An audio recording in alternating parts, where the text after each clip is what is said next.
የተዋብኩበት በአሪ እናቶች ባህላዊ ልብስ ነው እያንዳንዱ ቀለም ላዩ ላይ ያለው መልእክት አለው መልእክቱ ምንድነው የዚህ ልብስ ከለር ሲል ደግሞ የሚገልጽልኝ ሰው አለ ማለት ነው እስቲ ባከበቀል ከለሮቹ ስንነሳ መጀመሪያ እቺኛው አረንጓዴዋ ማለት በስፋት ያለው በአብዛኛው እኛው ላይም በስፋት ያለው ምንድነው አረንጓዴው ከለር የሚያሳየው ምንድነው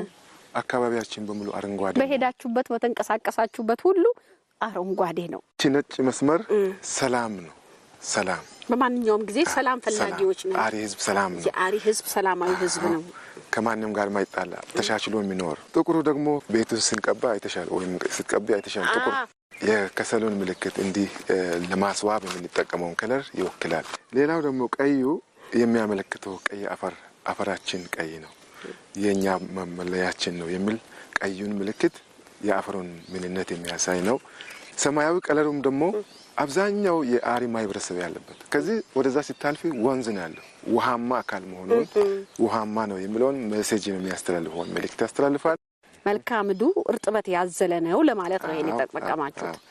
በመቀጠል እቺ መጨረሻ ቡኒ ነች ቡኒዋ ናት እቺ ምታሳያን ደግሞ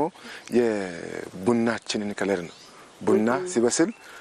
የጠቆረ ወይም የበሰለ ሲመጣው መልኩ የሚያሳው ይሄንን ስለዚህ እቺ ቡኒዋ ቡናችንን ትገልጻለች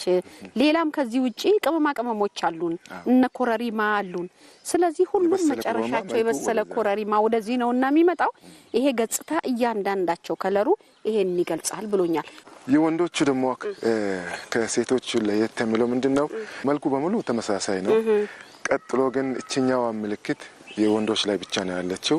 ወደ ሴቷ አትሄድም አው የቆዳ ምልክት አለ የነብር ቆዳ ምልክት ነው ይሄ የሚያሳይ ምንድነው የአሪ ህዝብ ጀግና ነው ወንዶች ሲዋጉ ደግሞ ይሄንን ነው የነብር ቆዳውን ለብሰው ነው ጋሻ ይዘው ይዋጉ ነበር ስለዚህ በየትኛው አካባቢ ይሄ የነብር ምልክቱ ቆዳ ወንዶቹ ላይ የሚገባው ጀግንነታቸውን የሚገልጻል የተለያዩ ጌጣጌጦች አሉ የሚያረጉት እሷ አምራ ያለችው ይሄ በጣም በርካታ ጌጣጌጥ እኔ ያላደረኩም ተመልካቾቼ ይሄው መሲ እንደዚህ ተውባለች በጌጣጌጡ እስቲ ምንድናቸው እነዚህ ይሄኛው በአሪ ጋውጻን የሚባለው በቋንቋ ጋውጻ ጅራም ይባላል ይሄ የሚዘጋጀው ከብረት ነው አብዛኛው ያላገቡ ሴቶች ሊያገቡ ስሉ ይሄኛው ነው እጃቸው ለማያረጉት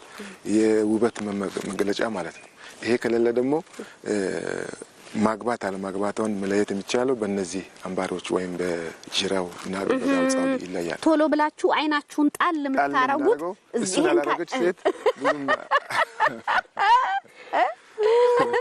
ይሄን ያላረገች የውበት መለያ ነው ይሄኛው ያረገች ሴትና ባዶ ያለች በጣም ይለያያል ይሄን ካረገች ግን ይሄኛው ግን ለመማረክ ማለት ነው ወንድ ለመማረክ ውበት ስለዚህ እንደዚህ በጌጣጌጧ ካማረች እናንተም አይናችሁን ጣል ታረጋላችሁ ይሄው እዚህ ጋርም አለ አንገቷም ላይ አለ ይሄ ሁሉ ሴቶች የሚዋቡበት ነው ይሄ ጨለ እንደውም አለ ሌላ ወፍራም ከዚህ የሚወፍር ነበር ይሄኛው ጨለ እሱም የጌጥ ምልክት ነው በዚህ መልኩ እኔ ስላላደረኩ ነው መሲና ያመጣሁላችሁ ልክ ነኝ አይደል